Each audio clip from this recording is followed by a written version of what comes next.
Ayan guys, oh. Ganda ng puning guys, oh. Tingnan mo yung tourist spot ng ano guys. Ayan. Hanggang doon sa taas yan guys, ah. Ayan. Dito muna tayo sa kabila. Ilibutin muna natin na rin. Medyo mabato guys.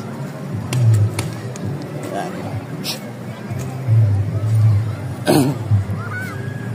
Ayan at ano. Ayan tayo guys. Ito hanggang dyan lang yan tayo. Ha? Guys, ang linaw ng tubig guys. At ito, titingnan natin yun nandito sa kabila. Yan, papasukin natin yung DRT.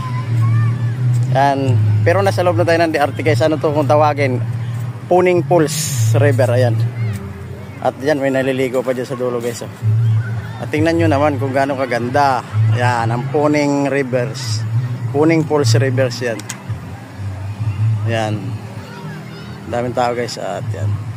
At paikot ko kayo yan. Guys. Sa kabila meron din dito guys. At tingnan na lang natin. Ayan, merong maliliit na mga isda. Ayan.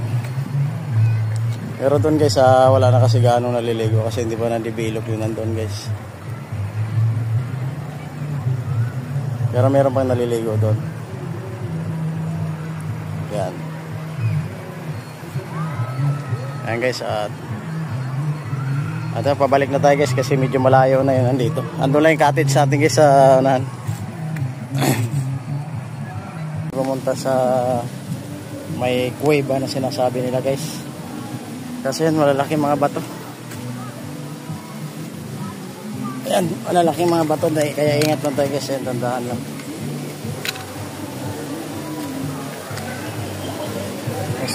Ayan, meron din pala dito. Maliguan guys.